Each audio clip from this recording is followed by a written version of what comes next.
what a journey, episode 98. We just, for some reason, just subjected ourselves to watching, like, the first half of the first episode that we've ever recorded. I can't say I recommend that you scroll back and do the same. We look completely different, although I'm wearing the exact same shirt as episode 1, which is, I don't know how I still fit it. Like 100 pounds heavier. Yeah, we look like completely different people back then. And obviously, I mean, even the set that we have now is better than what we were churning out back then. But crazy to see the development. And I think 98 would be a good one. We obviously have maybe the statement win that we've been looking for to actually talk about. We have a few players that obviously have to show up, like Santi and GP. Absolutely balling out, and undefeated at Queens, and I think undefeated at home on the season. That to me is pretty much City football. Yeah, I mean, I was trying to explain it to one of my coworkers today. Just how important it is for us to play at home, and how not necessarily scary, but it's definitely a prospect. Looking forward to 4 away games on the bounce, and just how important it is for us to play at home. Mm-hmm. And that it's a stat that's beyond just a home field advantage. It feels really like nobody could beat us in our hood. Yeah, I mean that's honestly what it's been like, and I love that it does translate between Yankee Stadium and Citi Field, because I think that is a testament mostly to the fans. I think. Oh, for sure. Because the atmosphere, I think both ways is obviously always incredible, and that would be the one constant between these two stadiums. And it does mean a lot to have those guys there. Obviously, the team put on a good show for them. I think, starting it off with kind of the lineup as we usually do, the most shocking part was when we see it roll out that both Ledesma and Santi are starting. All the questions start getting asked, like how, what puzzle pieces is Cushing plugging into different spots? And obviously we saw Santi get to go at the 9, the false 9 at times. But I think, like, honestly, for the most part, he was playing like a proper 9 up top and looking good doing it. Yeah, I mean, there was parts where it was pretty fluid, where Tales and Santi were kind of switching whoever was, in the position after pressing. But I think we might have literally called it out last week. We take credit every week, but yeah, I think we called it out last week too, that we wanted to start the game the way that we ended games, where we had Ledesma at the 10 and Santi at 9. Mm-hmm. And the City Boys were talking about it on the New York Post SNY show. Just saying how important it was to get Santi on the end of balls. Mm-hmm. I think it took a lot of pressure from Santi to, not have the weight of having to create, not having the weight of, being the engine of the team, having that ghost of Maxi behind him. Mm-hmm. It showed that, if you get him confident, he's gonna turn up for us. I'll be honest though, the first 40 minutes, I had him on front watch. First 40 minutes of Santi's game, I was like, dude, he's the worst player on our team by far. Counting the days till he's gone type of thing. Mm-hmm. But he turned it around. I think the most impressive thing for me too with the 2 goals he scored was they were striker goals. Like straight up, they were striker goals. Obviously, the first one, I don't know if it was, I think it was Keaton or Ledesma, got busted up with one of the defenders, and I think the ball just deflected perfectly into his path, and he just buries that thing far corner, driven shot too.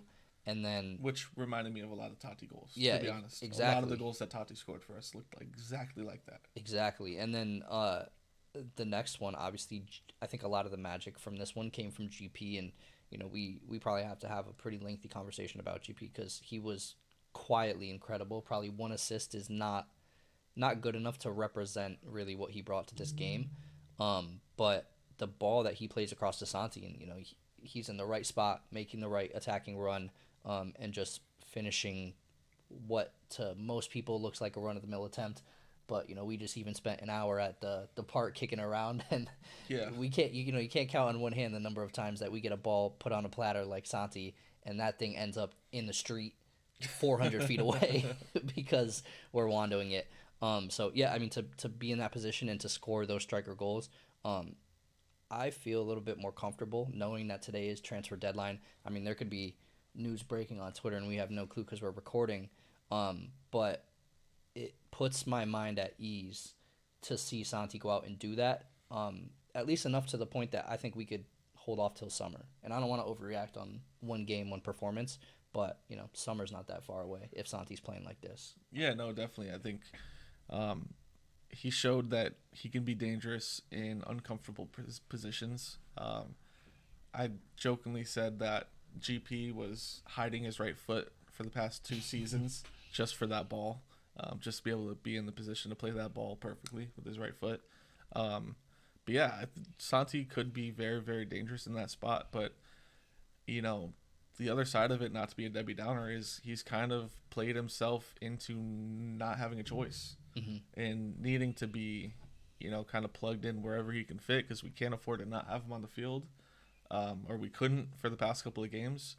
But also, he really wasn't doing much to prove that he needed to be on the field in the position that he wants to play. Yeah. So, I'm happy to see the 2 goals. I hope that the confidence works in his favor and it's not just, 2, 3, 4 games of him trying to shoot long shots and be a hero. I hope he really just grows into the confidence and grows into the role and really starts to click with the rest of the players around him. Yeah, I think you were saying it when we were watching the game. I think as soon as he scores that first goal, like, oh no, we're going to start seeing tons of Santi long shots because he's feeling himself now. But yeah, I think you're right. Not only did he play himself out of that position, but I think players like Richie obviously played Santi out of the position with what they bring to the field when they're there. And I think Richie, by all accounts, had another solid game. I think not quite as flashy as we've seen or as we saw last week at Citi Field, but still, quietly doing what needs to be done in that midfield. I mean, I'm excited to see a Richie that has the stamina to go the full 90 minutes. I know we keep having to yank him in the 60th, around that time period. Like it's tactical, though. I feel like he has it in him. You think so? Yeah, definitely. Just the amount of youthful energy that he brings. You have to imagine as a 20-year-old. Yeah. And so I think he's got it in him. I think it's tactical that he's getting pulled. The highlight for me from Richie was the dog in him that came out when he was pushing other players and stuff like that. Far cry from the from the timid kid in the corner of the locker room with media crowding him. I thought that was really cool. I like seeing that. I'm a Steelers fan for the NFL, so I like when my guys are a little chippy and like to get into it. So, I like seeing that from him as on top of a very good performance. Yeah, and I mean, I think we should kick off the conversation about GP. For me, it almost seems crazy to say, but I think I would even place him above Santi when it comes to best players or players that I rate highly on the pitch. I think he was unlucky not to get that first goal. That was the solo attempt. Got called off sides. I mean, it was close. It definitely didn't look like it on the broadcast. And the Apple TV guys had just no clue what was going on. Yeah. I guess it was the initial pass. You could see his heel was slightly offsides, but I mean, even at that point, he receives the ball and then he brings it back, right, and then continues to make this entire run and then slot the ball near post. So I don't think the offsides gave him any advantage. That's a goal to me. Yeah, you still have to call it, but I think we can still look at the attempt or the goal that was for what it was as an incredible thing. I mean, yeah. None of it was advantage off the offsides. Right. And realistically, he gets the goal, the assist, and then technically the two. Shot that turns into a goal as well. So, I mean, if you count those as assists in your stat book, then he had a really good game, and he's silently been this killer that's been constantly contributing ever since he got benched. Yeah, since he got benched, he did not like that, clearly. The exact response that we wanted from him, the exact response that Cushing wanted from him, and I'll get into Cushing in a bit, which, that's going to be, I can maybe see some folks in the community not really being on board, but, I've got some comments on Nick Cushing coming up, but it really just shows the confidence that, everyone has in him now, including himself.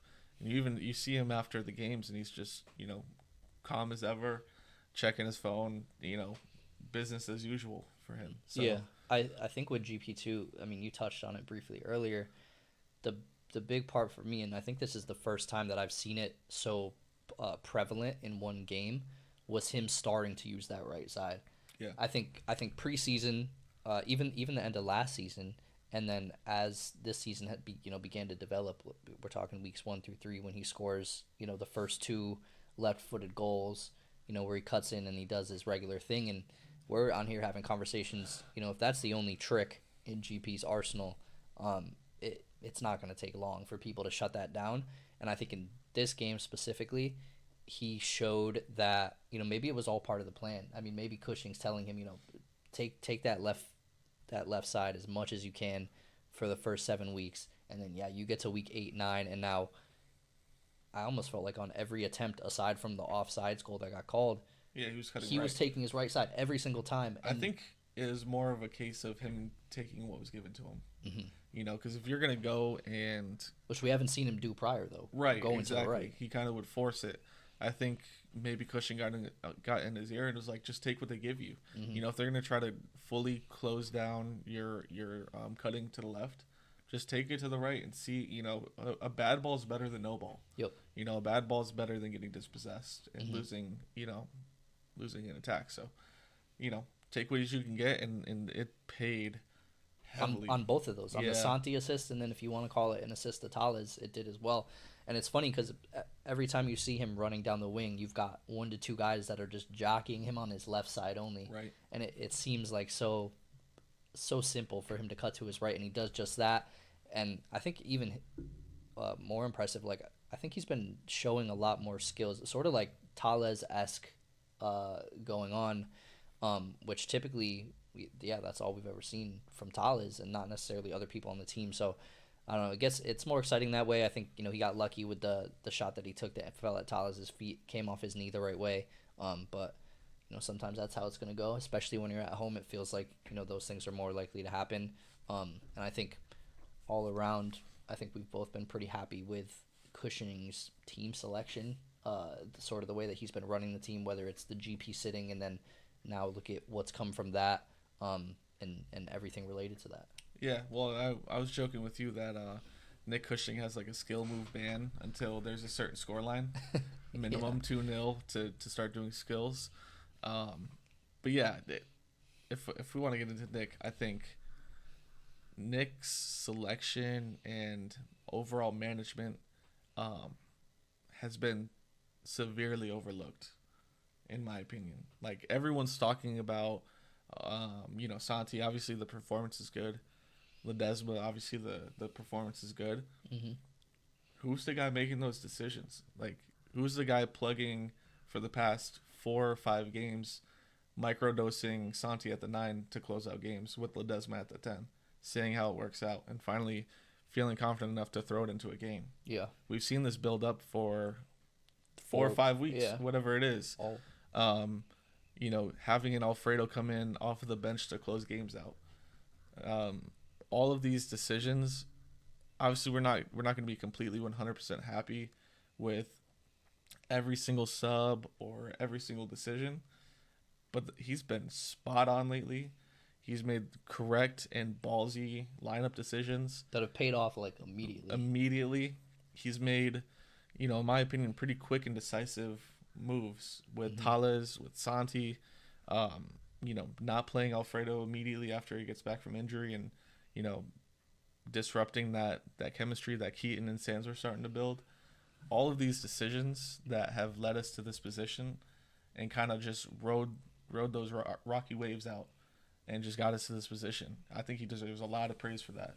I think he deserves, a lot of credit for how the players respond to him, the grab that he has on that locker room. I think he's our guy. Like, I think so much more highly of him now than I did even at the end of last season, where we were like, yeah, I guess he deserves to be our coach for another year or whatever. Yeah. I feel really, really confident in him. And some, like, in the midst of all this team selection that you're talking about, and sitting GP and sitting key guys and giving other guys enough time to get out of a funk or something, all the meanwhile picking up some pretty big results. I mean, as much as it sucks to travel to Gillette to only see us leave with a point, like, the Revs are the top of the table and have been for the Eastern Conference, I think all season. So to go into their home, obviously a very tough environment. We have history with them as well. And to nab a point there, especially when it comes in the fashion of a late goal, one of those types of things where a tie feels like a win, a tie feels like a win. But then Nashville, obviously getting the boys ready when we've already come in with an L on our shoulders from Nashville. I think in most cases, probably we don't expect to lose at home, but it's, there's a big difference between expectations and then going on the field and like making sure that those expectations are met. So getting points against Nashville and getting points against FC Dallas, I mean, I'll say it, as soon as we record the episode prior to FC Dallas and we're on here like, who plays for them anyways and just sounding like idiots, and then we start proper doing our research previewing and we're like, oh man, they have Jesus Ferreira, who's on fire right now. They have Paul Arriola, and then he scores the goal against Mexico, and is looking good. And then all of the other guys, Leggett too. You start to get worried and you start to realize, anything can happen any day, and they are a better team than we really chalked them up to be. And to get those 3 points too, that's a big result. Yeah, it's huge. And I think you're right. Cushing obviously deserves a lot of respect. I think most telling is going to be 5 episodes from now, when we've hopefully battled our way through this 4-game away stretch, and we're looking down Philly at home for the first time since then. It's going to say a lot about this team. Obviously, doing it away is so much different than doing it at home, especially in the MLS. I'm kind of excited to see how it goes. I think a lot of people are thinking that based on the matchups, we should be able to get, at least 2 wins, maybe 7 points out of 4. But that to me is going to be probably the most interesting part of the season that we've had so far, to show us really where everybody is at on the team. Definitely. Yeah, no, it'll show. But I just want to, rate him on the things that really matter. His leadership through it. Mm-hmm. How is he managing the boys? How is he, handling possible adversity? I like the decisions. For example, like he'd rather go with Segal. If you're not playing the position right, I'd rather play a kid than you. Mm-hmm. That sends such a message not only to a star player but to the rest of the team and to Segal. Yeah, and just to say, like, I don't care. I literally don't care if you are not performing. You are not playing the position that I need on this field. And so I back that man. Even if we. I'll say even if we go through a little bit of a rough patch, I would kind of expect it through some away games, but our team's too good to not get some results. So we'll definitely be holding him accountable. Yeah. But I think he's our guy. And I think I don't want this to be just the Cushing glazing episode, but I think there's something to be said in the era of not the era, but the day of the MLS transfer window. Obviously, I know there's FO involved, and David Lee is probably involved in these discussions too. But he has, I think, a very good understanding of the players that he likes and the players that he doesn't like, and then what he can get out of each group of those players. I think, like you said, decisive is the key word. Thiago, obviously, we talked about it for a while. Everybody talked about it for a while. We had no idea why he was iced out of the team, and then he gets sent off. You know what? If Cushing doesn't rate him, that's how it's going to be. And we'll move him if that's the case. And that was done. And then today, deadline day, you hate to see somebody that run a championship with us go. But we had the same conversations about Malt. We said he's iced out of the team. Nobody really knows why. Obviously, the only common denominator is that Cushing just doesn't rate him for whatever reason. Probably Kevin O'Toole's end of last season was a big part of that, because that kid's a baller and apparently has a big fan in Lil Pump. Super weird crossover. Yeah. But, yeah, I mean, decisive in that way, too. Not only to sit players, but to remove them from the team if, not to be harsh, but if they're dead weight and you don't have any plans for them to be there, then turn them into cash and do something with that cash. Yep. And it looks like that's what they're doing. So, good on David Lee and good on Cushing. Obviously, I'll have a part of it, and just being decisive with those players and and making your decisions. I think it's probably the best way to manage the locker room, up front with everybody, truthful about who is what and who means what to the team and all that. In the long run, it's gonna make it so everybody can trust each other and build a strong environment. So yeah, no, just doing right by Malt, because he was a huge part of our team and he was a big part of the reason we won a championship. Despite the battle between him and Goody, he was a huge part of our team, and the respectful thing is to let him go play ball somewhere else if he's not going to play here. Yeah, you have to imagine he was asking. You have to. Fair. And he's good enough too. Fair to him, he never raised this.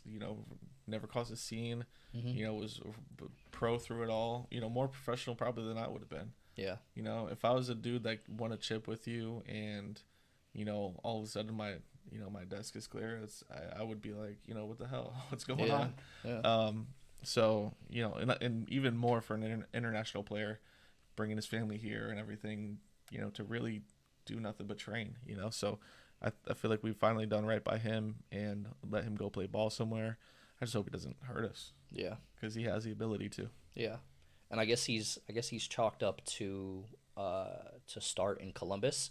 I think it was Tactics, old friend of the show. We still communicate sometimes, but one of the first guests that we brought on tweeted, it's a small world because Will Sands, which is James Sands' twin brother and also from our academy, just went down in Columbus as their left back, and now Malde is headed over there, packing his bags to go and replace him. So that's pretty cool. What a weird league and world MLS is, but yeah, it'll be cool to keep an eye on Malde. I think he'll probably always hold a spot in our hearts for having that ring. Oh, and what I'll do is, and it's gonna cash out. So if you got sports betting in your area, just go ahead and ride with this. Malt anytime assist in his first game. It's gonna happen. It's gonna happen. Oh wow. Okay.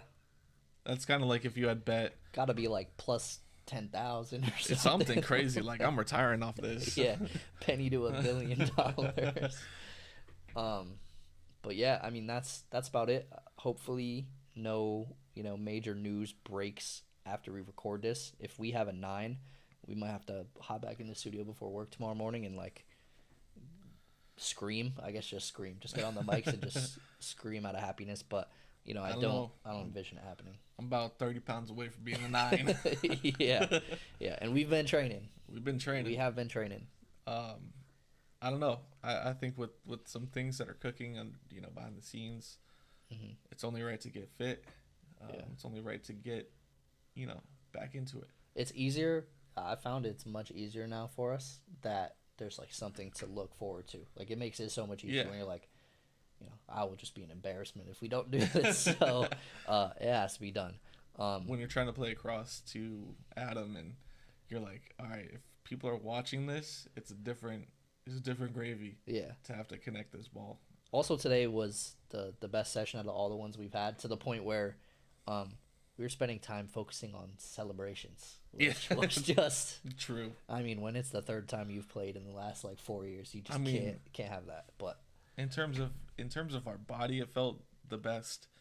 And when we're pulling off, I'm in a sprint and pulling off a weak foot cross straight to your dome. Yeah. Things are just clicking. Yeah. So I don't know. So most listeners will have no idea what we're talking about. But hopefully something coming in the future that we're working on. We'll keep you guys obviously updated as we work that out. But this gives me kind of old post 90 vibes, wrapping it up around 2025. Getting you guys in here and getting you out quick, and looking forward to the next game. I mean, it's gonna be interesting to start this away game. I think Cushing will have him ready though. So. How many you want to put on Johnson's head? I think we got at least 3, 4, 5 in us. I didn't even want to talk about him because I wanna. Oh my god! Not to extend it too much, but I know I just heard you say the old vibes. Yeah, real slow. We couldn't. Let me add another topic. We couldn't make to the stadium, but we have a bit of a multi-screen setup if you've seen it on Twitter, and we had to have the Toronto and Philly game while we were watching the NYCFC game, and yeah, Sean got 4 put on his head. Looked like a bozo. Yeah, and And I think maybe my favorite part, I don't know if it was the first one that he got scored on him, but one of them was an own goal, and it was like one of their center backs passed it to another of their center backs, and the center back cleanest finish against his own keeper. And Sean kicks the post and was very mad. So, you know, not to dog at him too much, because I would have him on here. Here? Yeah, I would have him on here. Oh, okay. Yeah. I was just gonna say, when you take money, but you want to instead play with Bush League center backs as opposed to the best MLS pairing that you've had or that the league has seen in Chano and Collins, or even, I mean, it's kind of like I can't imagine a Collins and Thiago Martins with how Thiago Martins is playing right now. I mean, we might have no goals scored on us this season, but you know, some people like money it's just more than other things. It's like back in the day when we had Briant and David Villa. It's like, how do you have such a pile of gold in the front and such a pile of crap in the back? yeah. I mean, I couldn't even name one of their center backs, but Bernadeschi though looks. Or was it Insigne that did that? I think it was Bernadeschi. Bernadeschi had the nice dribbling that led to nothing, but Insigne had the nice curler. Yeah, that was crazy. But, so, I don't know. Waffle. Best of luck, Sean, because now is a bad time to meet us after. Dude, it's a bad time for Santi to be heating up and to remember you. Yeah, very, very bad. For GP and remember that you left us too for money. Barraza, you know, emerging. That's the other thing. That's Barraza's a dog. That to me, I mean, it's when you say maybe one of the most underrated being Cushing, I think Barraza is up there too. Yeah. I mean, even these last 2 games, he's been absolutely insane. And the comparison between watching Sean and Barraza at work right next to each other was shocking. Yeah. Was absolutely shocking. Night and day. So big ups to Barraza. Kid has been incredible. I mean, that's really the only word for it. Brick wall. So that's 98. Looking forward to Toronto. I hope it goes well for what's that Kitty Beat song? For Shawnee back there. Toronto. Toronto. Yeah.